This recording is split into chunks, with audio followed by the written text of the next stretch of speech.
Allô, Alison. Hello. Ça va toi? Ouais, ça va bien? I follow you? Ouais. What is this place here?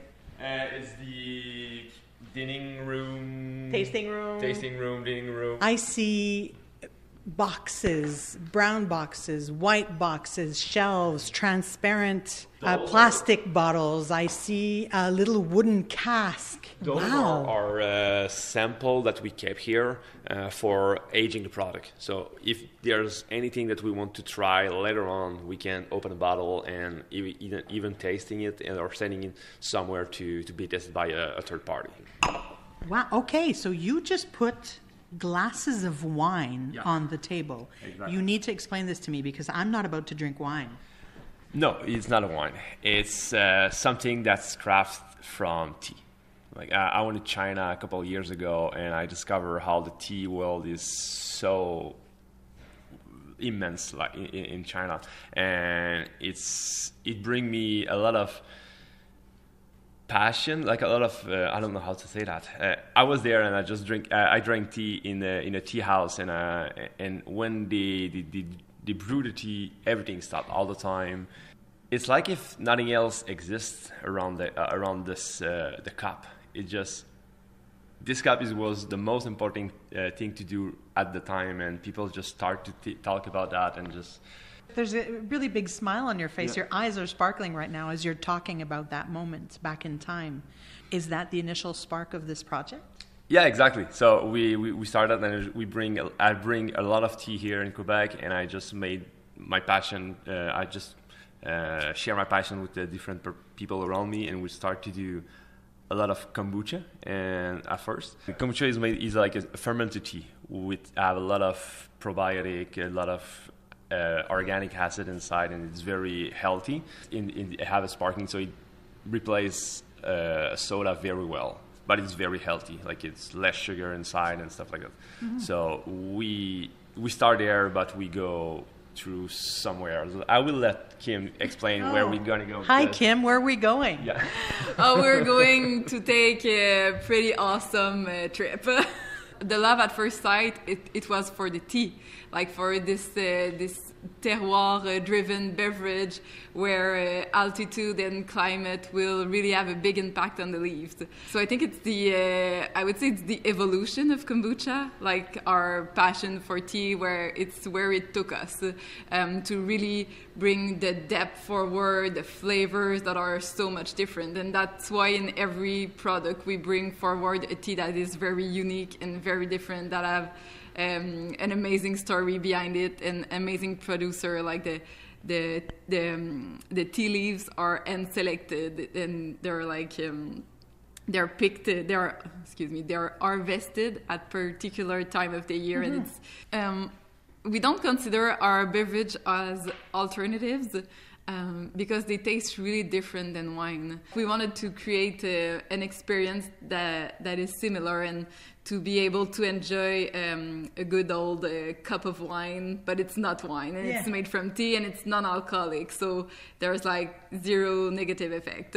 Okay, so you started off with the sparkling, 2 bottles of sparkling that have been on the market now for about 2 years. But the reason why I'm here today is that you're introducing to the market 2 new products that are literally marketed in twist cap wine bottles. Now, you said something that caught my attention. You said these are not wine alternatives, but you're literally putting them in wine bottles with twist caps. Explain that to me.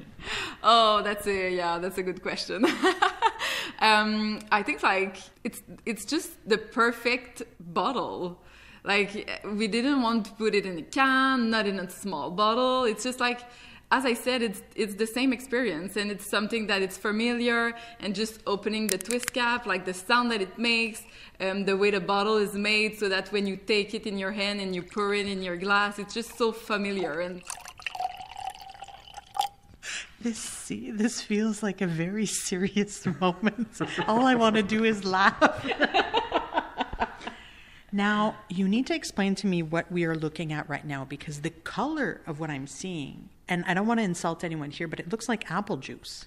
But this is the purity. Pure tea is a tea that have been stored in somewhere in China, like in Cavu, for a lot of years. This one is a 2011, like it's a Menghai Shengtai. So they take the really long leaf from wild tea tree, and they put them into a small package, and they put there into a cavu for aging a lot of years. This one is a 2011, so it's been there since 14 years. We work it in a way that it can express all its flavor. So we use a long cold infusion inspired by the mizudashi Japanese technique. So it's like very long in a cold way to brew in extraction. We use a hot extraction too. We use different botanical extraction with the oak. So it brings a lot of texture, a lot of sensation inside the mouth. And it explains the color with that fermented tea. Oh, all right. Sorry. So I forget about that. that's okay. I'm here to guide you, Jonathan. Kim, you were going to say. Yeah, I was going to say that we like to refer to this color as an ancient gold. Wow. Okay. So first thing I smell is a little bit of vinegar. Explain to me what I'm smelling right now. Yeah, and you're absolutely right. Your nose doesn't lie. So we use a bit of fermented tea in there because that's where we come from, I would say.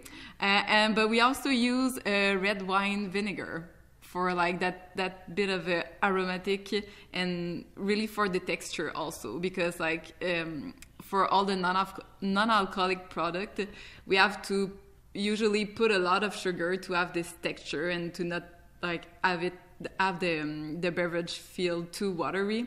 But for us, we use fermentation for that. So it brings depth, it brings texture, and a bit of vinegar in the nose.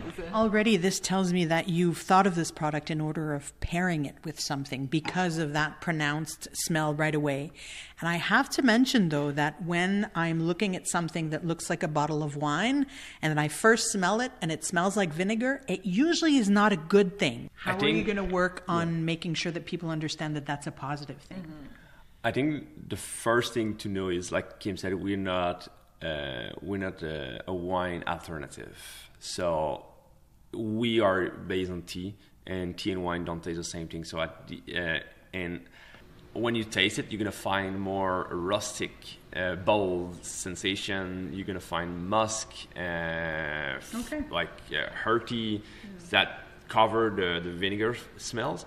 But at the same time, vinegar is not something wrong. It's absolutely not. And I have to say right now, I am a big fan of vinegar. I think it's the most underused condiment there is in food, and to me that sounds very exciting. It's just that I feel as though you're going to have to work on the education aspect of it because of the fact that it does smell like vinegar right away. Let's have a taste, shall we? Yeah, let's go. Taste it. Let's taste it. How should I be tasting this? Same way.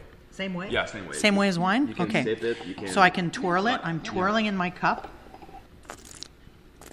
The first sip that you're gonna have will open your mouth, and the second sip is where all the flavors gonna fulfill all your palates. And my God, like right now, I've had my first sip. I have like in the retro of my mouth, I have a little bit of wood. I have wood, I have fermentation in my mouth, and you know what? You're absolutely right. Does not taste anything like vinegar in my mouth. Absolutely not. I think maybe the aromatic molecules in vinegar are stronger, but they're not overwhelming at all in this. Wow, this is not something I've tasted very often in my life. To say that it's possibly the first time I taste something like this. What's the intention with this drink? First, thank you so much for saying that. Like, we've worked on this so much, and as you said, it's really unique. Like, there's nothing quite like it. And there's not even anything like it in Canada. So we're like pretty much the first one launching that. So the second one is Guizhou Floral. So this one is more fresh, is more floral, of course, and it's more dry. So that's very funny because it's lighter in terms of colors, but it's drier because like it's made with a green tea. And green tea in China are way more tannic than pure tea or oolong tea. So you're gonna feel it in your mouth, not you're gonna feel it in the mouth. Okay. Already, I can talk about the color. Now I feel like I have in front of me somewhat of a non-filtered pear juice, or just a little bit filtered pear juice. It has that beautiful kind of fruity white color, like very, very light green tea.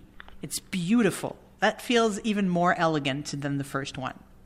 Yeah, this one we use the Duyun Maotiang. It's a green tea from the northwest of China, and it has been kept for the royal family for over like 100 years.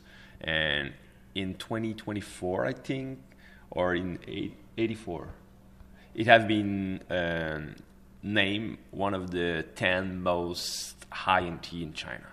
Wow. How are you able to have access to this prestige tea? We have a wonderful enterprise here in Quebec called Camellia sinensis, where they have a lot of. They went to China, Taiwan, Japan to source their tea by themselves. So we know them, and we've been friends with them. So we work with them to select like the very specific tea where we want to go. Like Kim is one of the master behind all the creation here, and when we need to go in certain flavors, we go sit down with Camellia sinensis and we say, okay, we want to have that feeling. So we make a tea tasting. Oh wait, can we cheers? Yeah. Ooh. I see, yes. Okay. I see white flowers and a little bit of that peachiness and that tea that we talked about that is tannic, right? My tongue is like super dry now. Like, where's that from?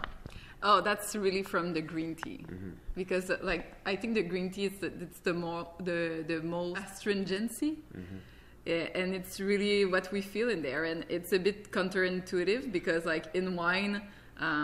White wine is usually like more fruity and sugary, and the red wine can be really, really dry. But in tea, it's really different because the darker the leaf gets, the less astringency. You're unique, you're innovative, and you're based in Quebec City. Cheers. Thank you very much. Cheers.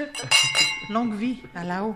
I can drink this forever, and I'll have absolutely no side effects. Yeah. But there's one thing. Oh. It's the chi of the tea.